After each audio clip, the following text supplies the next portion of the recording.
very much. Thank you very much. Thank you very much. Let's start at the beginning.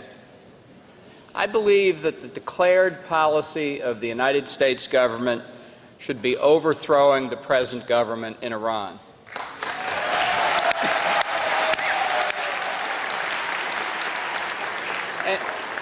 And the reasons are very clear. This government is a threat to international peace and security through its role as the world's central banker of international terrorism and through its two-decade-long pursuit of nuclear weapons. It oppresses not only its own people, but it oppresses people in the region and around the world. This is not a government that's loyal to the people of Iran. This is a government that's loyal only to keeping itself in power. Increasingly, a military dictatorship as well as a theocratic dictatorship. Every action that it takes endangers its own people, the people in the nearby countries, and people around the world. What does it tell you about the government in Tehran today?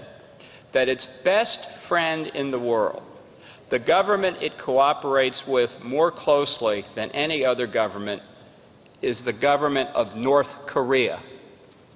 North Korea, with whom it shares ballistic missile technology, North Korea, with which it undoubtedly was building a nuclear reactor in Syria until it was destroyed by the Israelis in 2007, North Korea, which has made a prison camp of 23 million people, which apparently the government in Tehran is now trying to emulate. This is the tragedy that has befallen the people of Iran and that endangers the peace and security of the rest of the world.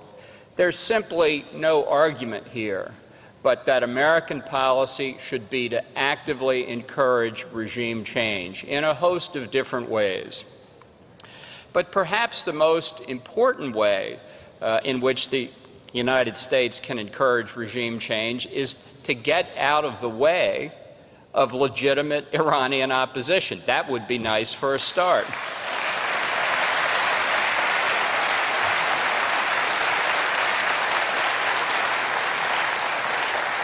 As other speakers have made clear, those of us who have had the opportunity when in government to see information about the MEK have seen nothing that justifies its continued presence on the list of foreign terrorist organizations. We may not have seen everything, but among us, we have seen quite a bit. The real problem here is that the question of listing on the foreign terrorism organization list has been highly politicized over the years, and it continues to be politicized. As Judge Mukasey said, the original listing in the late 1990s was in hopes of getting negotiations going with the regime in Tehran. That was a decision not based on facts, as far as I could tell, and I looked into it when I was in the State Department, but on a political determination as to what could be accomplished. Sadly, when Secretary Rice made the decision at the end of the Bush administration to keep the PMOI on the list, she made that decision by the unambiguous statements of her closest advisors, not because of the evidence that was presented to her, which is required to be the basis for the statutory determination, but again in the hope that the incoming administration would be able to have negotiations with the Ayatollahs. And now a third Secretary of State has allowed political considerations to affect her view. Secretary Clinton said just a few weeks ago that the MEK's handling of the transfer of the residents of Camp Ashraf to Camp Liberty would affect the State Department's decision on the listing of on the foreign terrorist organization list. That's another impermissible basis on which to make that decision. Now, Mrs. Clinton and her husband were a year ahead of me in law school. We had some pretty creative teachers when it came to statutory construction, but there is nobody who can argue that there is any basis in the foreign terrorist statute to justify the politicization we've seen over the years. I've been clear on this before. I'll be clear on it again. Let's get the facts out. Let's let the facts fall where they may. If there's no factual basis for this designation, it should be lifted. And since Louis Freeh is not here, I'll steal one of the excellent points he made.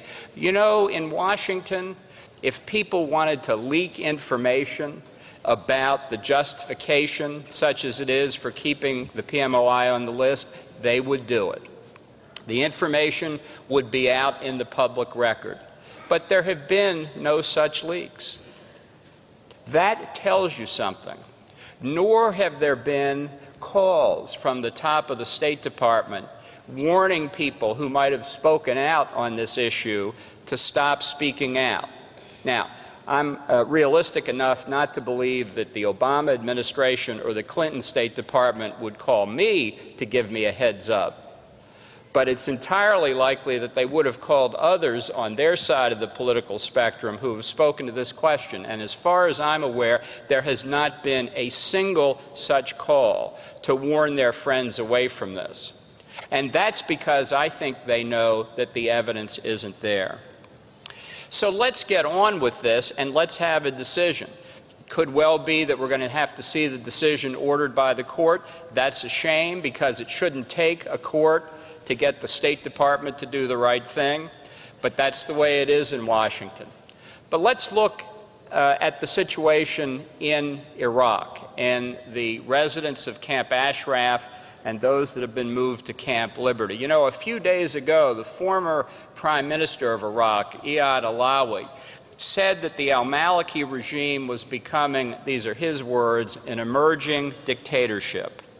And Allawi said that the role of the Ayatollahs in Tehran in influencing Iraqi policy had become what he called the dominant feature of Iraq.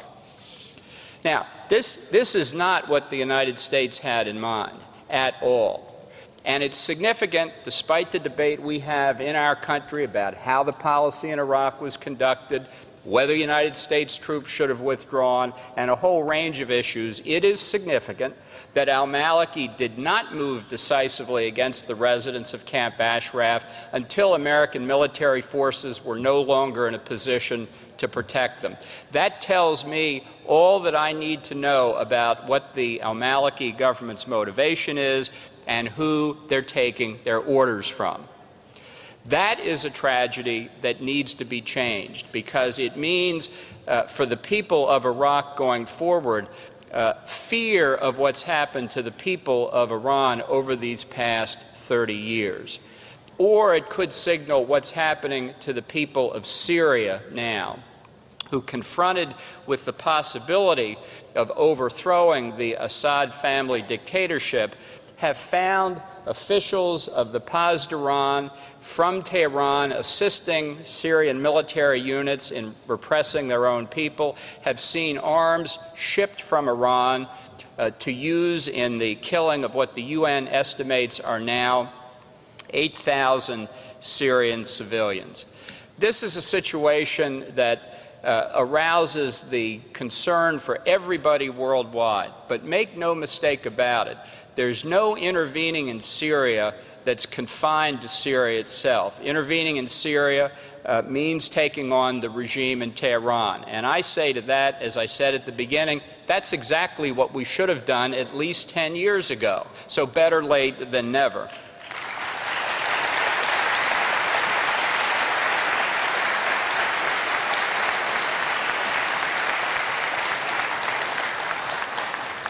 Now, let me be very clear here about the next 12 months, or certainly a period approximating that. We are in a very dangerous time for the people of Iran, the people of the Middle East, the people of the whole world. The Ayatollahs are very, very close to achieving their 20-year-long objective of a deliverable nuclear weapons capability in Iran. A lot of things have been done to try and stop it. They have all failed. Today, people say that economic sanctions are going to be sufficient to stop the regime. Not if they're determined enough, not if they're clever enough to be able to smuggle oil and evade financial sanctions, which they have demonstrated great ingenuity in doing to date. One of the things that I think is most important about the democratic opposition in Iran is the repeated insistence that they don't want a new Iran to be nuclear. Maryam Rajavi's platform itself says we want the free Iran of tomorrow to be devoid of nuclear weapons and weapons of mass destruction. This, to me, is absolutely critical. But we will see the risk in the very near future of action taken against the Iranian nuclear weapons program, as we've seen action already in small pieces. This undoubtedly the regime in Tehran will try to use to its own advantage. But I want to make it clear that those who are opposed to this regime having nuclear weapons are not opposed to the people of Iran. And the people of Iran should understand, and all who have their welfare at heart should help explain, that it is the regime itself that has brought this on. It's this regime that sees nuclear weapons as a trump card. It's this regime whose pursuit of nuclear weapons will produce widespread nuclear proliferation in the Middle East. If Iran gets nuclear weapons, Saudi Arabia will get nuclear weapons, Turkey will get nuclear weapons, Egypt will get nuclear weapons, and on and on and on. This is not good for the people of the region. It's not good for the people of Iran. So I think it's particularly important as we discuss the importance of seeing Iran have the benefits of an open and representative government, that our opposition to the proliferation of nuclear weapons be very much at the top of the agenda. Thank you very much.